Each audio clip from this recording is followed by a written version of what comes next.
va là, je te vois.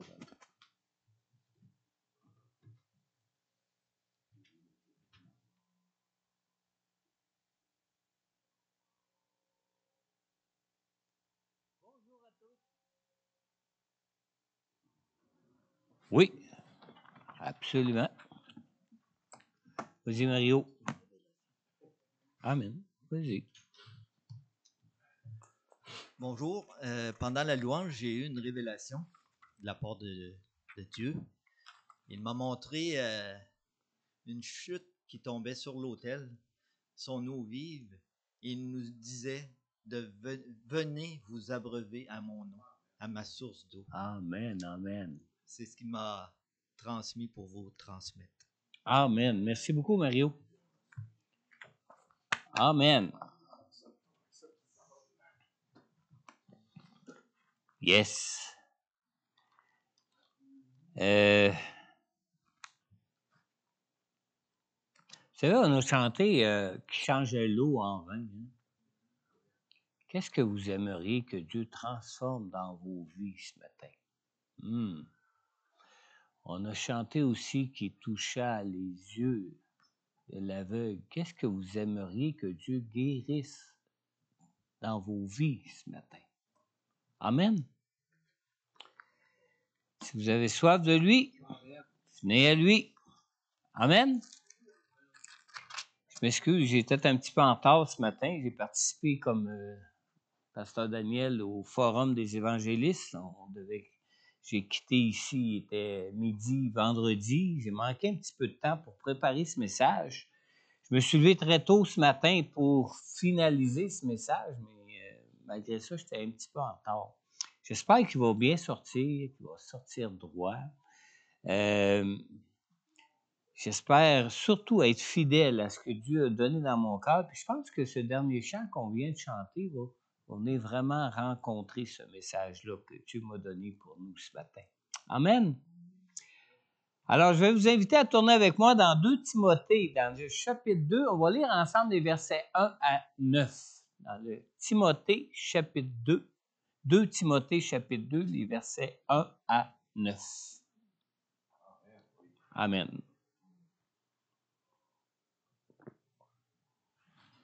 Ça, on n'est pas nombreux ce matin. On a eu plusieurs appels ou textos ou des messages de Messenger qu'il y en avait qui étaient malades ce matin. Moi, je l'ai été il y a une couple de semaines, mais je ne sais pas si c'est moi qui ai transmis ça à d'autres gens ici dans l'Église ou s'ils l'ont attrapé ailleurs. Mais vous savez, ce qui est important, c'est pas qu'on soit nombreux. Hein? Si vous êtes venus pour être rencontrés par le Seigneur, soyez assurés que Jésus est là, présent au milieu de nous. Amen. Il est bien là vivant. Il est bien là présent. Il nous dit même dans sa parole, qui est la vérité, il nous dit que là où 2 ou 3 sont réunis en son nom, qu'il est là au milieu de nous. Attendez-vous à être rencontrés dans vos cœurs ce matin. Amen. On lit ici dans 2 Timothée au chapitre 2, à partir du verset 1. « Toi donc, mon enfant, fortifie-toi dans la grâce qui est en Jésus-Christ. Ce que tu as entendu de moi en présence de nombreux témoins, confie-le à des personnes fidèles qui soient capables d'enseigner aussi à d'autres. Souffre avec moi comme un bon soldat de Jésus-Christ. Aucun soldat en service ne s'embarrasse des affaires de la vie courante s'il veut plaire à celui qui l'a enrôlé, ou plutôt qui l'a recruté. Excusez, je ne sais pas pourquoi j'ai lu enrôlé. Oui, d'accord, c'est peut-être que c'est une autre version qui me vient en tête. Là.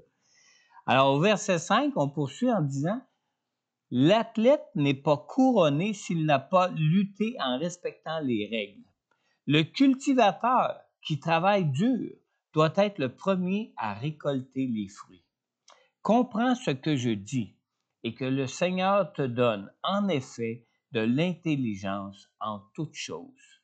Souviens-toi de Jésus, le Messie ressuscité, issu de la descendance de David conformément à l'évangile que je prêche.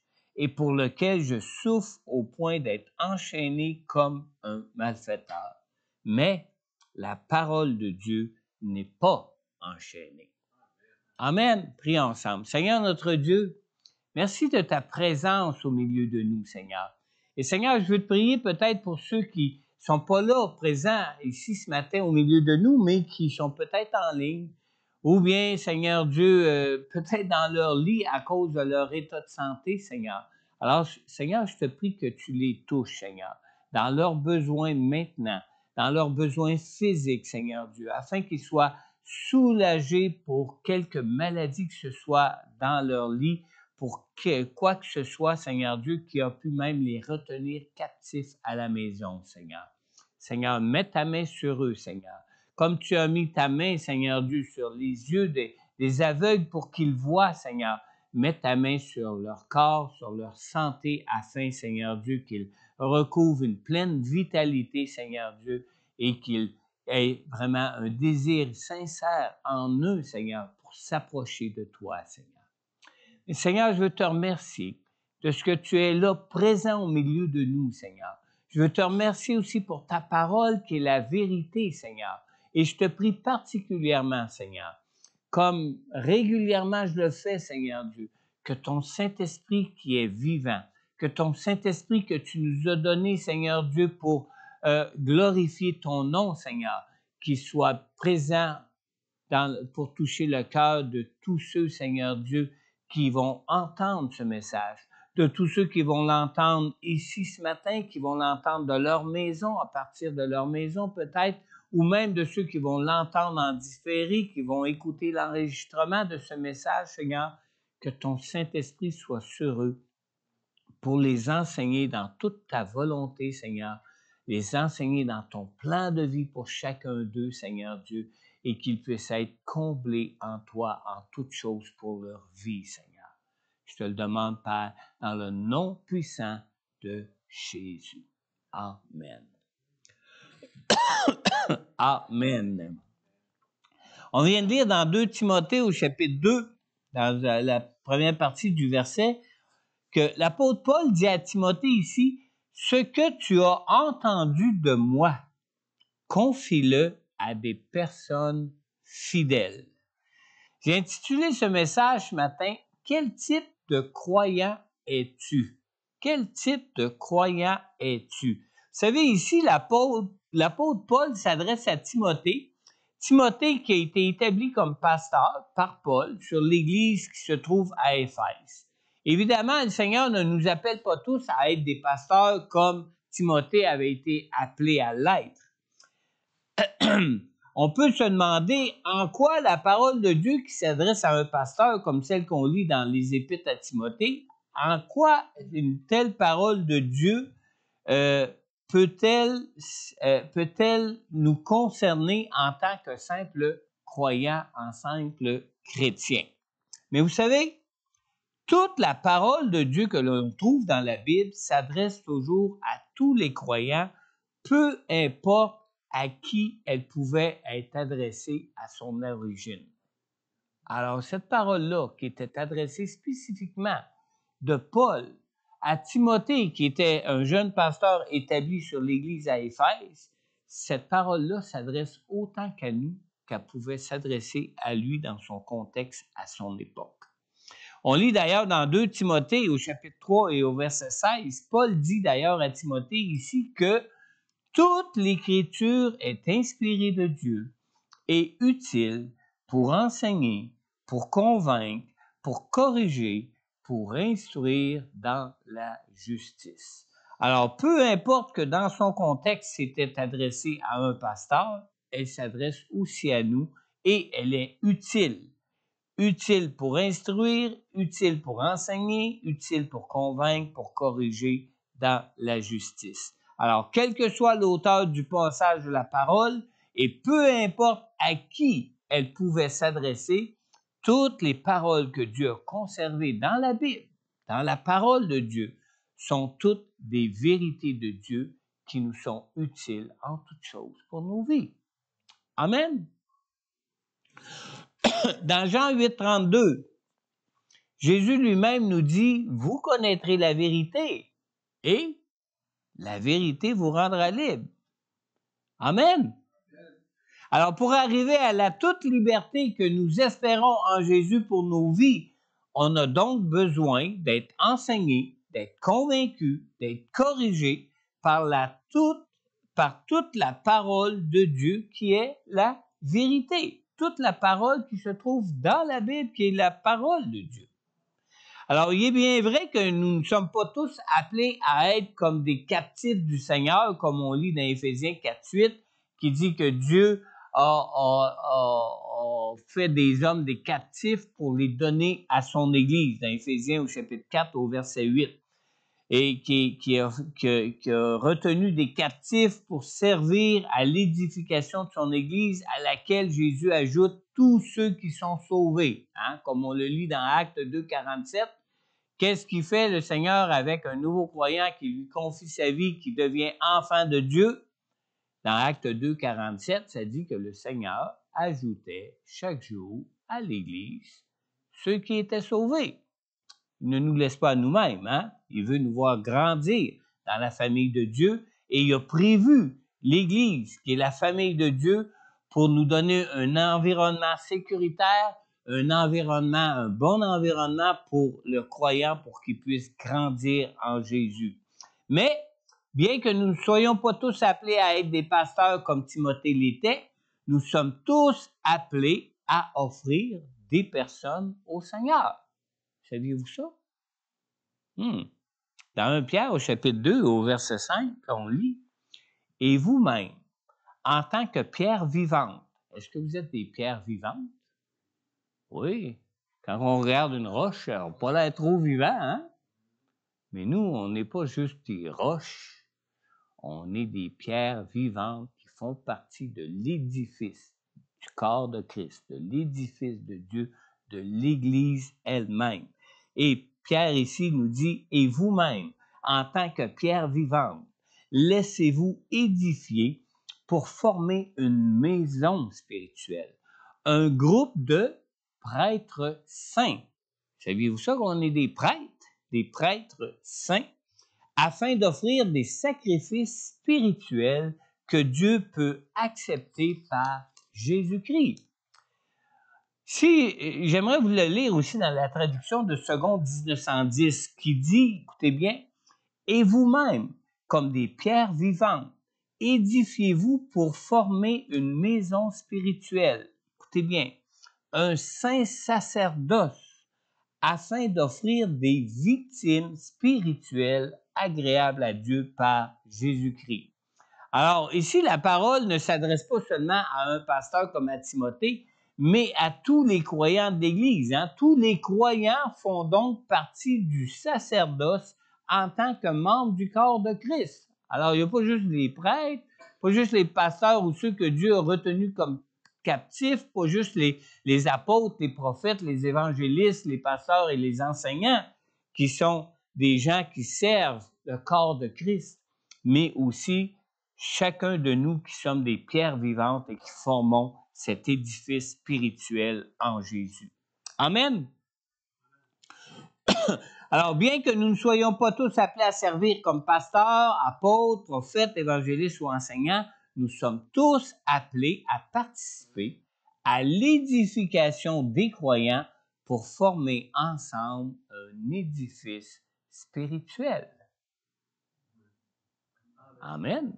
Je suis content qu'il y en ait qui disent Amen. Ce n'est pas le pasteur qui parle, c'est la parole de Dieu qui vous dit ça. Amen.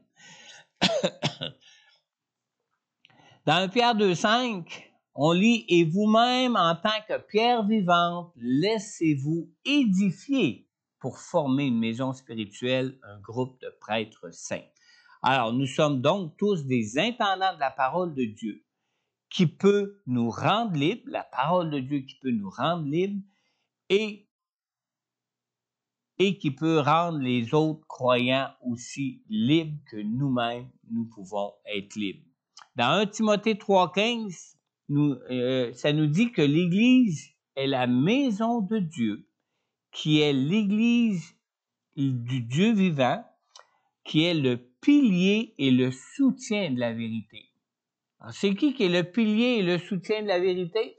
Est-ce que c'est le plancher de l'Église sur lequel je marche? Non. Est-ce que c'est les murs de l'Église qui entourent ce sanctuaire? Non. Qu'est-ce qui est le pilier? Et le pilier et le quoi déjà? Et le soutien de la vérité? C'est nous qui formons l'Église, qui sommes des pierres vivantes, qui sommes unis en une maison spirituelle et qui sont les gardiens de la vérité de la parole de Dieu. Pourquoi que Dieu fait de nous des gardiens de la vérité de la parole de Dieu? Parce que c'est la vérité de la parole de Dieu qui peut rendre ce monde libre. Et tant que l'Église va être dans ce monde, on a cette responsabilité d'apporter la vérité et la parole qui peut rendre libre, la lumière qui peut briller dans ce monde, à ce monde qui périt pour qu'ils connaissent le Seigneur. Amen. Alors, puisque c'est nous tous ensemble qui formons l'Église de Dieu, nous avons tous cette responsabilité de garder ces trésors de la parole de Dieu qui est la vérité. Il est important que nous transmettions les vérités de la parole de Dieu qui est une puissance pour le salut de tous ceux qui croient et non pas les idées et les croyances qui viennent des philosophies des hommes, de la sagesse humaine. C'est pas ça que la parole de Dieu nous transmet pour notre liberté. Ce qu'elle nous transmet, c'est les vérités de ce monde que Dieu a créé, ce monde dans lequel ce monde que Dieu a créé et dans lequel il nous a créés pour que nous soyons libres. Quand est-ce que le monde a basculé dans l'esclavage? Du moment que nous avons cru au mensonge de Satan. Amen. Et qu'est-ce qui peut nous rendre libres des mensonges de Satan? La parole de Dieu qui est la vérité. Amen. Dans 2 Timothée 1,7, non, avant ça, transmettre la parole de Dieu qui est la vérité, ça exige de la force, ça exige de la détermination. Transmettre les vérités de la parole de Dieu peut même nous causer de l'opposition et beaucoup de déception dans ce monde. Hein? Parce que ce n'est pas tous qui acceptent la vérité de la parole. Comme ça dit dans Jean 1,1, où ce que Jésus est venu comme une lumière dans ce monde, et qu'on lit dans Jean 1,12 que « mais le monde ne l'a pas accueilli, ne l'a pas reçu ». Qu'est-ce qui est arrivé à Jésus? Il a souffert à cause de la vérité, il a été rejeté à cause de la vérité, il a été persécuté à cause de la vérité, et finalement, il a été crucifié à cause de la vérité. Mais la vérité rend libre. Hein? Comme on l'a lu dans le verset 9 de 2 Timothée 2, la vérité, elle, n'est pas enchaînée. Et Jésus est ressuscité de la mort. Amen. Amen. Transmettre les vérités de la parole peut nous causer de l'opposition, mais Dieu ne nous laisse pas seuls dans tout ça. On lit dans 2 Timothée, au chapitre 1 et au verset 7, on lit « En effet, ce n'est pas un esprit de timidité que Dieu nous a donné, mais un esprit de force, un esprit d'amour et de sagesse. » Amen. Alors, le Seigneur équipe même tous les croyants pour faire face à l'opposition qu'on peut rencontrer dans ce monde de ténèbres. Et cette force, cet amour et cette sagesse du Saint-Esprit en nous nous permet d'affermir notre caractère. Amen. Nous donne même d'être une nouvelle créature en lui, d'avoir une nouvelle force, un nouveau caractère en lui. La parole de Dieu nous donne ici, dans ces passages qu'on a lus, 3 sortes de caractères qui vont nous permettre de bien remplir notre appel, de participer à l'édification des autres dans leur foi. Alors, ce sont des caractères qui conviennent à des tâches qui sont difficiles à accomplir. Et ce sont des caractères que l'on retrouve chez ceux qui sont appelés à être des vainqueurs dans leur vie, à être des vainqueurs dans ce monde. Est-ce qu'on est appelé à être des vainqueurs dans notre vie? Oui. Est-ce qu'on est appelé? Est-ce qu'on est appelés à... Oui. On est appelés à être des vainqueurs. Amen. Merci, Simon. Les mots me manquaient. C'est comme les quiz à la TV, hein, qui répondent avant la fin de la question. Mais quand la réponse est bonne, c'est bon. Amen. Alors, ces caractères nous sont nécessaires pour vaincre l'opposition que nous rencontrons dans ce monde de ténèbres afin que notre lumière puisse vraiment briller et que notre lumière ne s'engouffre pas sous la table. Hein? Amen. Le premier caractère que nous devons développer, c'est celui d'un soldat. Est-ce qu'il y en a qui ont déjà été soldats ici? Moi, j'ai jamais voulu l'être. Pourquoi j'ai jamais voulu l'être? Ah, j'ai bien de la misère à me soumettre sans réfléchir à toute ordonnance, à tout commandement. Hein? Alors, le premier caractère que nous devons développer, c'est celui d'un soldat. Ça, c'est assez spécial. On lit dans 2 Timothée, dans le chapitre 3 et 4, on l'a lu tantôt. « Souffre avec moi comme un bon soldat de Jésus-Christ. » Déjà, de souffrir, c'est pas intéressant. Hein? Pas intéressant trop de vouloir devenir un soldat de Jésus-Christ, surtout à cause des souffrances que ça peut comporter.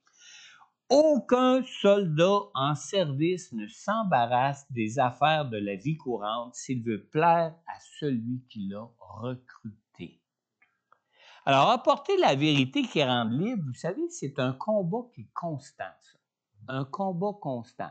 C'est un peu comme le soldat qui s'est engagé dans l'armée, puis qu'à un moment donné, ils l'ont envoyé au front. Il a dit « Hey, moi, j'étais un bon soldat avant qu'on m'envoie au combat. » Mais quand tu es un soldat, tu es appelé à combattre un jour ou l'autre dans ta vie. Amen. Tu n'es pas appelé à être un soldat juste pour shiner les armes entre les temps de guerre. Non, quand il arrive un temps de guerre, il y a un combat. Puis en ce qui concerne la vie chrétienne, en ce qui concerne de partager la vérité de la parole de Dieu, c'est un combat parce qu'on est dans un monde de ténèbres et un monde qui refuse la vérité de Dieu pour ce monde. Alors, apporter la vérité qui rend libre, c'est un combat constant. C'est une guerre à gagner contre le monde de mensonges dans lequel nous vivons. C'est pas un combat à gagner seulement contre les non-croyants. Et ça, c'est assez particulier, hein? Parce que vous savez, dans le contexte, si on regarde le contexte de la lettre à Timothée, Paul parle à Timothée face aux croyants qui sont dans l'Église. Et c'est face à eux qu'il dit à Timothée d'être un bon soldat. Parce que c'est pas un combat à gagner seulement contre les non-croyants de ce monde, mais même contre les croyants dans l'Église. Vous savez, dans Jean 8, 32, Jésus a dit « Vous connaîtrez la vérité et la vérité vous rendra libre. » Maintenant, si on prend le temps de considérer le contexte de Jean 8, 32, on voit clairement que Jésus s'adresse à ceux qui ont cru en lui. C'est à ceux qui ont cru en lui à qui Jésus dit « Vous connaîtrez la vérité et la vérité vous rendra libre. » Dans Jean, au chapitre 8, toujours au chapitre 8, dans les versets qui précèdent, dans le verset 30 et 31, on lit aussi que comme Jésus disait cela, beaucoup crurent en lui. Alors, il dit aux Juifs qui avaient cru en lui, qu'est-ce qu'il leur dit ici encore? Si vous demeurez dans ma parole, vous êtes vraiment mes disciples. Alors, conduire un non-croyant à la foi engage évidemment un combat. C'est sûr qu'il y a un combat là. Mais conduire un croyant à accepter la vérité de Dieu qui peut le rendre libre dans sa vie, il n'y a pas moins de combat là. On est obligé des fois de débattre avec ceux qui ont mis leur foi en Jésus afin qu'ils acceptent la vérité pour leur vie, afin qu'ils arrivent à connaître toute la liberté et qu'ils reçoivent toutes les grâces que Dieu veut pour eux dans leur vie. Dans Jean 8, 31, Jésus a dit à ceux qui ont cru en lui, « Si vous demeurez dans ma parole, vous êtes vraiment mes disciples. » Alors, cette parole de Dieu nous révèle deux choses. Cette parole dans laquelle Jésus lui demande de demeurer. Premièrement, ce n'est pas le fait qu'on croit en Jésus pour notre salut que nous sommes automatiquement son disciple. Pour être son disciple, il faut quoi? Il faut demeurer dans sa parole, accepter sa vérité et vivre selon sa parole dans nos vies. Deuxième chose que ça nous montre aussi, c'est qu'il y a des chrétiens nés nouveaux qui croient en Jésus, qui demeurent toute leur vie dans l'esclavage du péché, parce qu'ils n'acceptent pas certaines vérités pour leur vie pour être rendus libres de leur esclavage. Amen. Vous devenez sérieux tout d'un coup. Un nouveau croyant en Jésus n'est pas moins rebelle à la vérité de la parole de Dieu pour sa vie que peut l'être un non-croyant. Non. On demeure dans la chair, hein? Puis la parole de Dieu même nous dit que notre chair même est inimitié contre Dieu. Alors, il y a toujours un combat entre la vérité de la parole de Dieu et nous d'accepter cette vérité-là. Alors, même chez les croyants nés nouveaux, on trouve, vous savez, des alcooliques, des croyants avec des dépendances de toutes sortes, on trouve des adultères, on trouve des avaricieux, on trouve des idoles de toutes sortes dans la vie des croyants, même des croyants nés nouveaux. Vrai? Ah! La question est complète, c'est vrai? Oui. Amen. Alors, si vous voulez mon avis personnel, là, moi, là, je pense qu'il est plus difficile de former un disciple de Jésus que de conduire un non-croyant à accepter Jésus comme sauveur pour sa vie. Vous voyez comment le combat ou comment les combats pour la vérité peuvent être grands, même pour un croyant de Dieu. Amen. Dans 2 Timothée 2,4, on a lu « Aucun soldat en service ne s'embarrasse des affaires de la vie courante s'il veut plaire à celui qui l'a recruté. » Alors, s'il y a une chose de nos vies qui est le plus difficile à se débarrasser que toute autre chose, c'est bien de ne pas se laisser embarrasser des affaires de la vie courante. Vrai ou faux? On va penser à toutes sortes de choses qu'on considère importantes pour nos vies avant de penser à notre relation avec Dieu, à notre communion même avec Dieu dans nos vies, et ça dans nos vies de chaque jour. Vrai ou faux? Alors, le croyant, tout comme le non-croyant, se fait des soucis pour toutes sortes de choses pour sa vie. Alors que s'il est un bon soldat de Jésus-Christ, il ne s'embarrassera pas de ces choses. Il va toujours garder la bonne priorité à bonne place. Et c'est quoi d'avoir la bonne priorité à bonne place? D'avoir la bonne priorité à bonne place, c'est de demeurer dans la vérité, se garder dans la vérité et se garder en communion avec notre Dieu qui est la vérité. Amen. Vous savez qu'en ce qui concerne le recrutement militaire, avez-vous remarqué une chose? Depuis plusieurs années déjà, l'armée emploie même des gens du monde séculier pour combler tous les postes des choses courantes qui sont à faire tous les jours dans l'armée. Particulier, hein? On ne voyait pas ça anciennement. Anciennement, tous ceux qui travaillaient à l'armée, c'était des soldats. Ils étaient enrôlés, engagés, il y avait un poste à occuper, et puis si un jour il y avait de la guerre, ils s'en allaient en guerre, mais en attendant, il y avait une tâche, il y avait un poste, il y avait une chose pour laquelle il devait s'occuper dans l'armée. C'est plus comme ça aujourd'hui. Il n'arrive pas à avoir suffisamment de militaires qui sont recrutés pour occuper toutes les choses de chaque jour qui sont à faire dans l'armée. C'est comme ça. On retrouve maintenant des gens qui travaillent dans le milieu militaire, qui sont des séculiers qu'on appelle, et qui travaillent à des tâches que normalement, ça devrait être des militaires qui s'occupent de ces tâches-là, parce que l'armée devrait être composée seulement et exclusivement de militaires entraînés. Et ce n'est pas le cas. C'est pas parce que l'armée n'est pas capable de former de bons soldats pour s'acquitter de toutes ses tâches.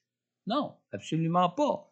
Être un militaire exige de s'engager à se dédier exclusivement au service de l'armée sans se soucier des affaires de nos propres vies et de nos ambitions personnelles. Et on est dans un monde, comme la parole de Dieu dit, qui est de plus en plus égocentrique, de plus en plus individuel, de plus en plus on est centré sur nous-mêmes.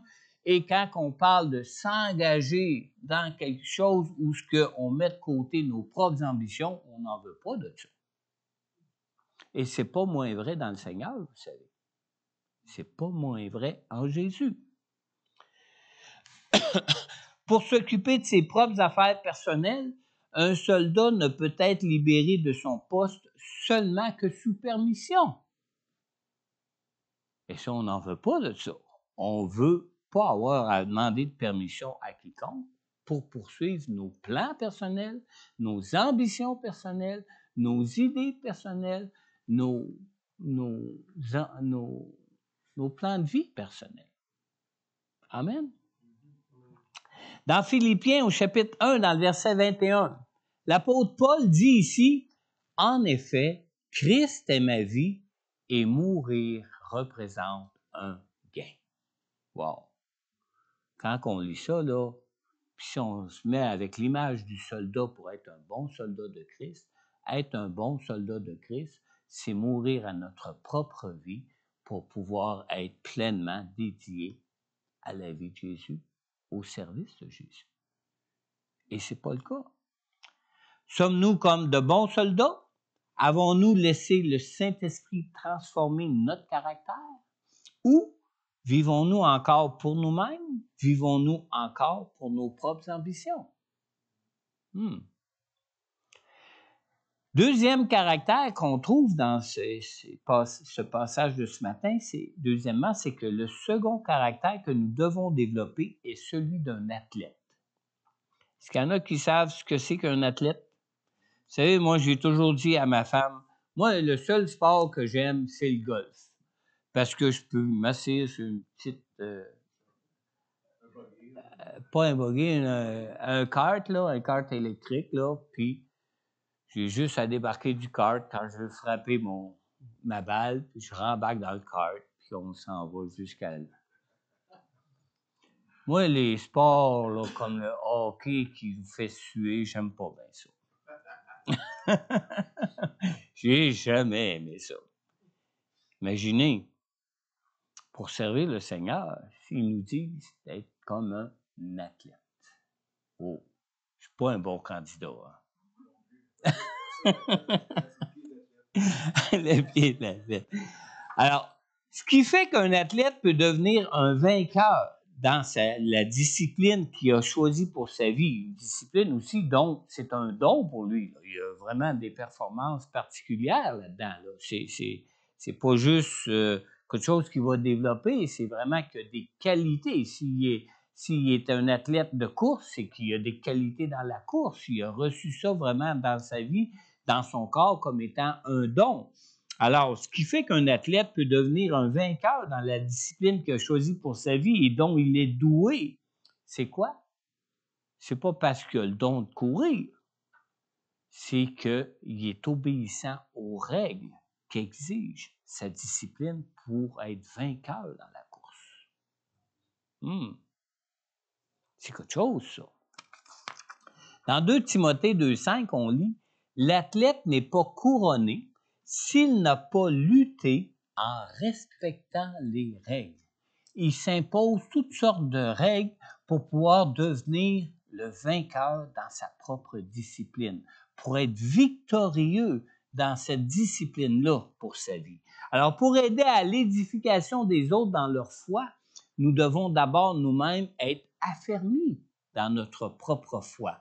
Quand Jésus a annoncé à Pierre qu'il le trahirait, Jésus lui a dit dans Luc 22 au verset 32, « Mais moi j'ai prié pour toi, afin que ta foi ne disparaisse pas. Et toi, quand tu seras revenu à moi, affermis aussi tes frères. » Tous les croyants Même les croyants nés de nouveau ne sont jamais libres de tout combat pour demeurer dans leur foi en Jésus. On a constamment nous-mêmes des combats pour être ferme dans notre foi, on a nous-mêmes des combats pour marcher par la foi, on a nous-mêmes des combats pour être vraiment attachés à Jésus-Christ par la foi dans nos vies. Alors, toute notre vie durant, nous avons des tentations, nous avons des attaques du diable, nous avons des difficultés face à différentes choses dans nos vies qui viennent souvent ébranler notre foi. D'accord? Et ces épreuves sont comparables à ceux des défis qu'un athlète se doit de relever dans sa vie afin de pouvoir être couronné dans sa discipline en tant qu'athlète. Dans 2 Timothée 2,5, on lit « L'athlète n'est pas couronné s'il n'a pas lutté en respectant les règles. » Alors, un athlète doit se soumettre à des règles très strictes pour arriver à la force, arriver à la précision d'un geste, arriver à la précision d'un mouvement à faire pour être performant comme il veut être performant. Amen. En plus de son entraînement, un athlète va s'imposer aussi toutes sortes de règles dans son alimentation, de règles dans son régime de vie, de règles pour ne pas laisser les faiblesses de son corps ou les manquements dans son corps malgré son don, et de ne pas laisser ces choses-là progresser ou de ne pas laisser ces choses-là l'empêcher de performer. Amen. Alors, avant d'entraîner,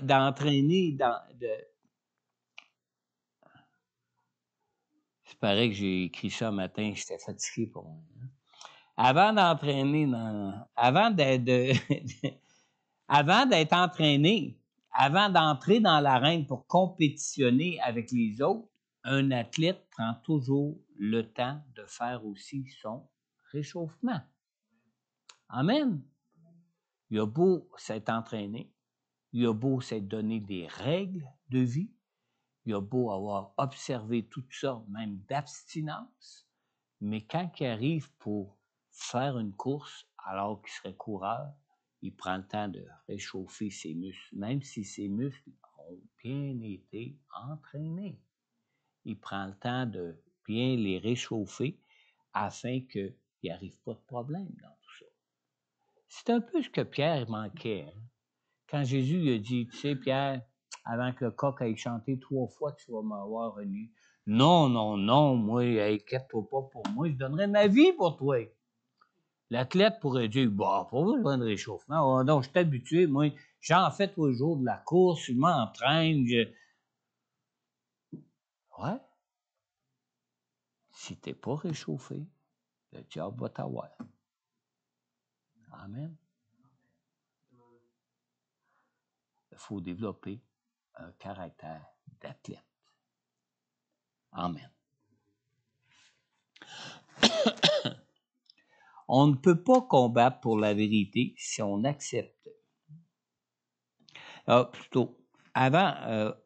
la même façon qu'un croyant se doit de se garder obéissant, de la même façon qu'un croyant se doit d'être fidèle à la parole de Dieu malgré ce que les autres pourraient dire ou ce que les autres pourraient faire, on ne peut combattre pour la vérité si on accepte des traditions, si on accepte de mauvaises compréhensions, si on accepte même des distorsions de la parole de Dieu.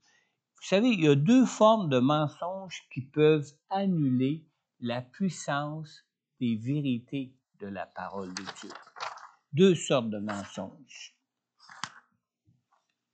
Dans Luc 11, 51, on lit ici, Jésus dit, « Malheur à vous, professeurs de la loi, parce que vous avez enlevé la clé de la connaissance. Vous n'êtes pas entrés vous-même et ceux qui voulaient entrer, vous les avez même empêchés d'entrer. » C'est grave, cela, hein? On parle de la parole de Dieu qui est la puissance de Dieu pour rendre libre. Et Jésus dit à des professeurs de la loi, des professeurs de la parole de Dieu, qui ont enlevé la clé de la parole de Dieu qui peut rendre ceux qui l'entendent libres. Wow! Qu'eux-mêmes ne sont pas entrés dans cette liberté, c'est-à-dire qu'ils ont eux-mêmes pas accepté cette vérité-là pour eux, pour leur vie, afin d'en être eux-mêmes libres, puis ils empêchent même les autres d'être libres. Alors, en quoi peut-on enlever la clé de la connaissance de la parole de Dieu qui a cette puissance de nous rendre libres? C'est que les docteurs de la loi étaient experts lorsqu'il s'agissait d'alourdir les fardeaux des gens, ou ce qu'ils mettaient l'accent sur le légalisme de la parole de Dieu, plutôt que mettre l'accent sur la foi que nous avons besoin pour vivre cette parole-là dans nos vies. Amen. Alors, les docteurs de la loi étaient experts pour alourdir les fardeaux des gens, mais eux-mêmes n'avaient pas le cœur transformé pour les aider à accomplir cette parole-là dans leur vie. Alors, un pasteur priait un jour, l'histoire d'un pasteur qui priait chaque jour même. Puis même moi, je pense que quand j'ai lu ça, j'ai commencé à prier comme ça. Il priait chaque jour, puis il disait, « Seigneur, aide-moi à ne pas créer de nouveaux problèmes à qui que ce soit aujourd'hui. » Et vous savez, même un pasteur peut vous créer des problèmes plutôt que vous conduire dans la vérité de la parole de Dieu qui peut vous rendre libre. Surtout si on insiste sur une parole comme telle, comme s'il faudrait l'accomplir comme une loi, plutôt vraiment que de la recevoir et de l'accepter avec foi comme étant la vérité qui peut nous rendre. Amen. Est-ce que nous imposons des fardeaux aux autres ou est-ce que nous apportons aux autres la vérité qui libère? Wow! C'est là qu'est toute la différence. Dans Matthieu au chapitre 15 et au verset 9, on lit, Jésus dit, « C'est faussement qu'il m'honore en donnant des enseignements qui sont des commandements humains. » C'est pas des commandements humains comme tels qui enseignaient. C'est des commandements humains qui basaient à partir de la parole de Dieu. Puis c'est facile, vous savez, de tordre la parole de Dieu. On jasait justement hier au forum, moi et mon épouse, avec une jeune femme.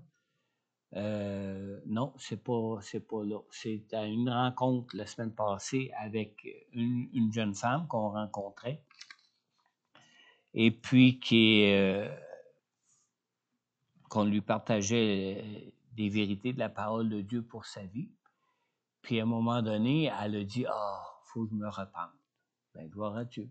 Repens-toi, confesse ton péché. La parole de Dieu dit, blablabla.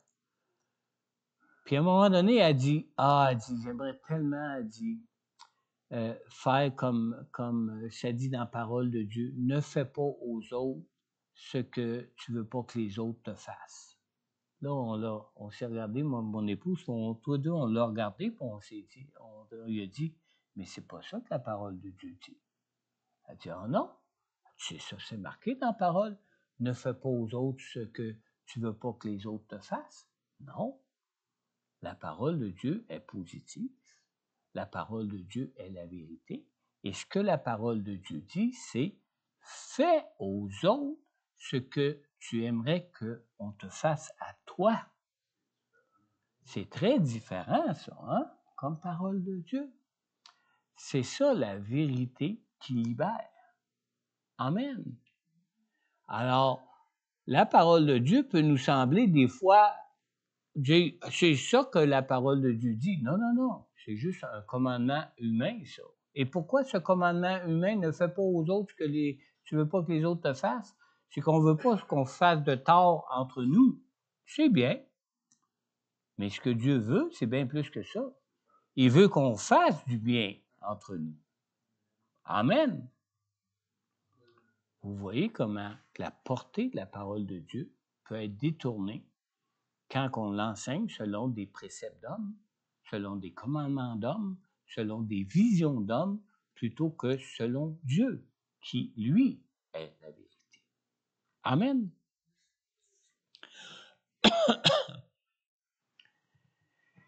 Finalement, on lit dans un dernier caractère rapidement. Dans 2 Timothée 2,6, on lit « Le cultivateur travaille dur ».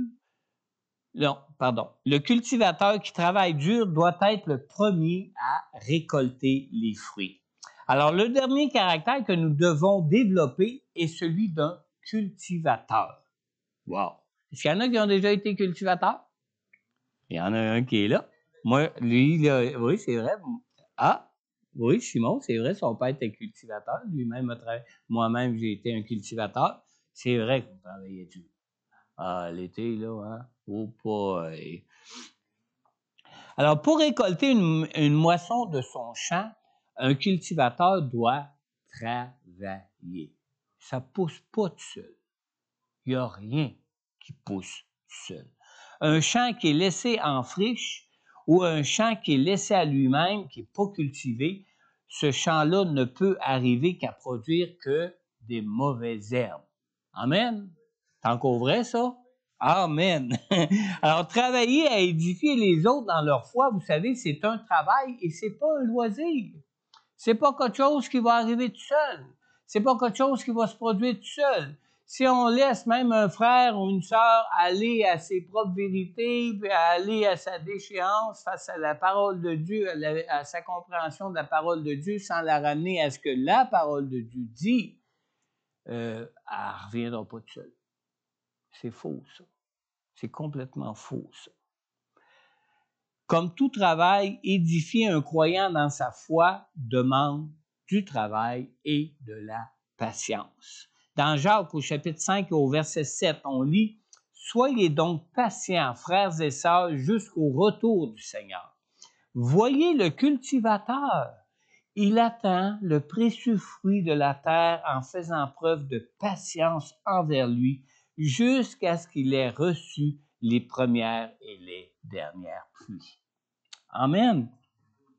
Alors même si travailler à l'édification des autres peut être difficile, vous savez, c'est un travail qui vaut le coup.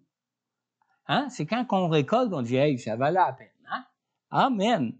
Alors, on lit dans 2 Timothée 2,6, « Le cultivateur qui travaille dur doit être le premier même à récolter les fruits. » Alors, lorsqu'on travaille à l'œuvre du Seigneur, on est toujours les premiers à en bénéficier, même si ça peut être un travail difficile.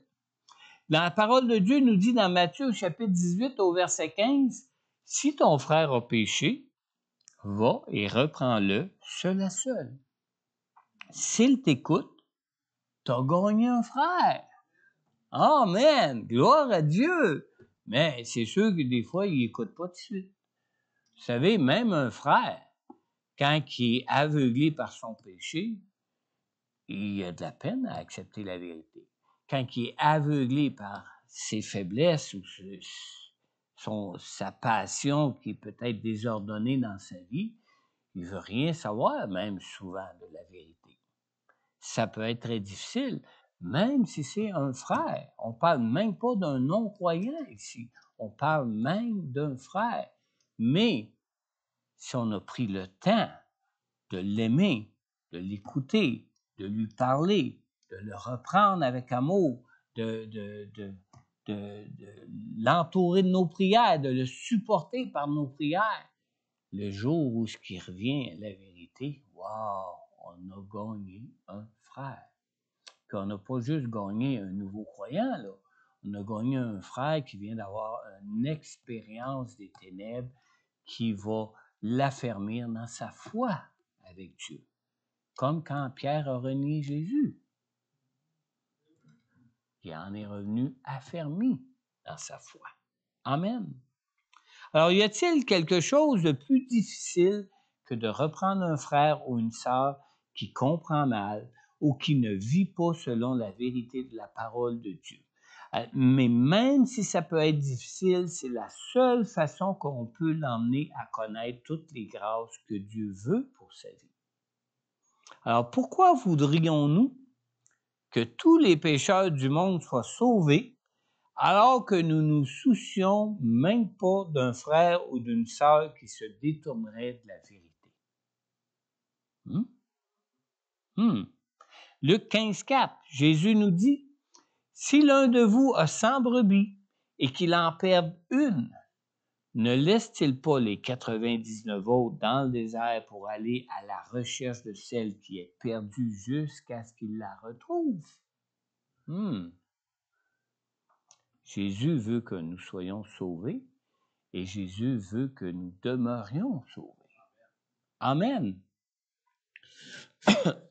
Alors ce matin, alors que nous parlons de connaître la vérité qui peut nous rendre libres, si tu n'as encore jamais invité Jésus comme Sauveur et Seigneur de ta vie, je t'invite donc à placer ta foi en lui ce matin. Dans Jean 8, 32, on a mentionné même plusieurs fois ce matin, vous connaîtrez la vérité et la vérité vous rendra libre. Alors, si ce matin tu reconnais que tu es un pécheur, si ce matin tu reconnais ton besoin de Jésus pour être pardonné, pour être purifié de tous tes péchés, je t'invite simplement à adresser de manière sincère dans ton cœur cette prière au Seigneur. Juste à courber la tête, répète cette prière dans ton cœur, sincèrement, avec foi au Seigneur. Seigneur Jésus, je reconnais que je suis pécheur. Seigneur Jésus, je crois en toi et je crois que tu es venu dans ce monde pour nous apporter le pardon, la délivrance, la guérison, l'amour, la paix et une pleine liberté dans nos vies, Seigneur. Alors, je t'invite donc maintenant à venir dans mon cœur. Je te prie, Seigneur, de me pardonner, de me purifier maintenant de tous mes péchés. Alors, Père éternel, merci de ton amour pour moi et pour toutes tes grâces que tu m'offres en Jésus pour ma vie. Alors, si présentement, tu écoutes ce message en ligne, que tu as adressé cette prière à Dieu pour recevoir le pardon de Dieu et toutes ses grâces en Jésus pour la toute première fois de ta vie, n'hésite pas à prendre contact avec moi. Je pourrai en retour pour toi personnellement répondre à toutes tes questions sur l'amour de Dieu pour toi, toutes tes questions sur la puissance de la parole de Dieu qui peut rendre libre et à toutes tes questions sur Jésus, sur ses grâces qui se trouvent qu'en Jésus seul et que par la foi seule en lui et en sa parole. Alors, si peut-être tu es de ceux qui avaient déjà fait cette prière auparavant dans votre vie, mais que ce matin tu réalises ton besoin de te tenir dans la vérité afin d'être libre de ce qui peut dominer pour toi maintenant dans ta vie, je t'invite à demander à Dieu qu'il te donne l'amour de la vérité qui peut te rendre libre du mensonge qui peut détruire ta vie petit à petit jusqu'à la détruire complètement. Alors, si tu écoutes aussi ce message en ligne, je t'invite aussi à prendre contact avec moi afin que je puisse aussi prier pour toi. Amen. Pasteur Daniel, si tu peux nous conduire dans un dernier chant de louange, d'adoration. Vous savez, on prêche la parole de Dieu, mais on prêche la parole de Dieu pour qu'elle soit reçue, pour qu'elle fasse son effet dans nos cœurs, dans nos vies, qu'elle nous amène dans notre transformation que nous avons peut-être besoin pour nos vies. Alors, durant ce temps de louange, durant ce temps d'adoration, si vous avez quoi que ce soit, vous aimeriez confier à Dieu dans vos vies, n'hésitez pas à vous avancer. Je vais prendre le temps de prier pour vous ce matin. Amen. Amen.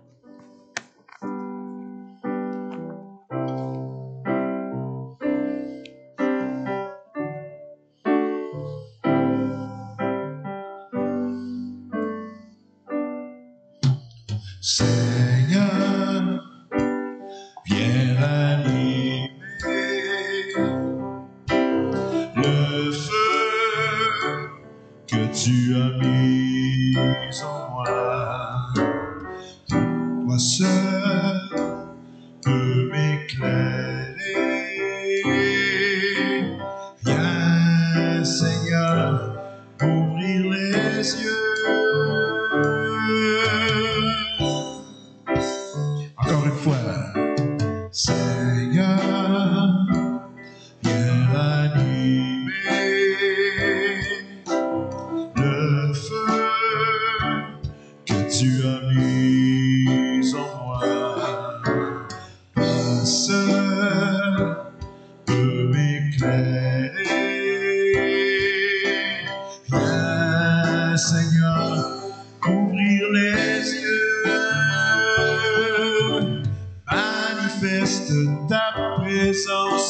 et convainc-moi de ta puissance. Revêt-moi de ta sainteté, surprends-moi par ta beauté, manifeste ta présence et convainc-moi de ta puissance. Revêt-moi de ta sainteté, surprends-moi par ta majesté.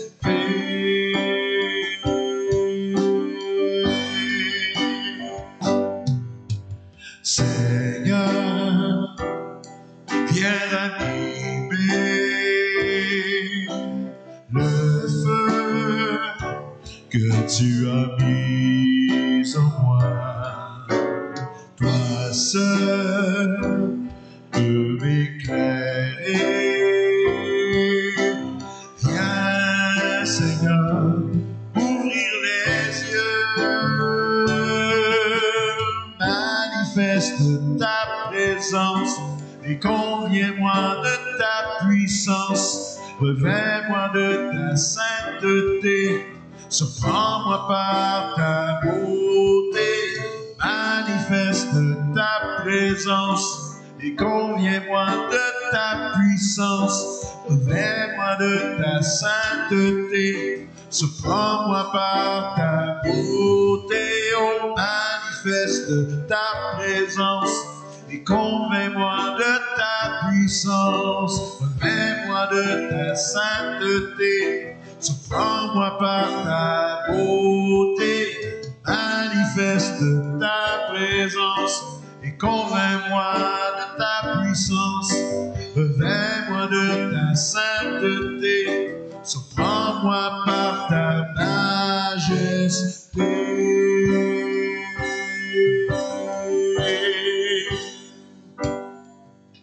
Seigneur, viens ranimer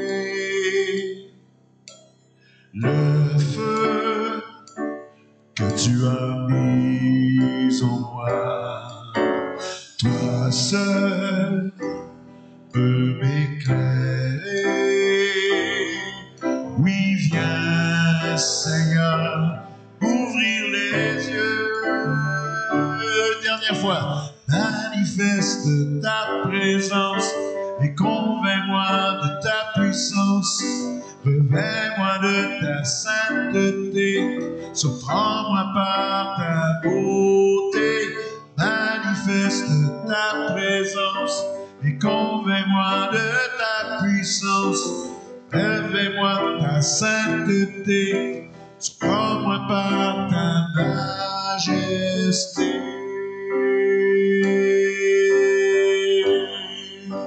Alléluia. Oui, Seigneur. Seigneur, c'est à toi qu'on confie nos vies, Seigneur. C'est en toi, Seigneur, que nous nous confions, Seigneur. Seigneur, tu es le seul qui peut nous surprendre, Seigneur. Nous surprendre par ta majesté, Seigneur. Nous surprendre de ta puissance, Seigneur. Seigneur, toi-même, tu nous dis, Seigneur, que tu peux faire des choses qui sont au-delà de ce qu'on peut même penser et imaginer, Seigneur. Alors, Seigneur, ma prière, Seigneur, c'est que tu viennes dans ta toute-puissance, Seigneur, que tu manifestes ta puissance, Seigneur, pour nous, dans nos vies, en fonction de ce que nous avons besoin, Seigneur Dieu, d'être libérés, d'être guéris, Seigneur, en fonction, Seigneur Dieu, de ce que nous avons besoin, Seigneur Dieu, de nous débarrasser afin de t'avoir complètement, Seigneur. Seigneur, c'est en toi que nous voulons être comblés, Seigneur. Et Seigneur, c'est par toi que nous désirons être comblés, Seigneur. Seigneur, viens dans ta grâce, Seigneur, te révéler à nous dans toute ta puissance et conduis-nous dans cette transformation que nous avons besoin, Seigneur, afin d'être pour toi la lumière que tu nous appelles à être, Seigneur, dans ce monde, et afin de te connaître pleinement en toutes choses, Seigneur. Dans le nom puissant de Jésus, Père. Amen. Amen. Dieu vous bénisse. Bon dimanche. Allez dans la lumière. Amen. Et demeurez dans sa lumière.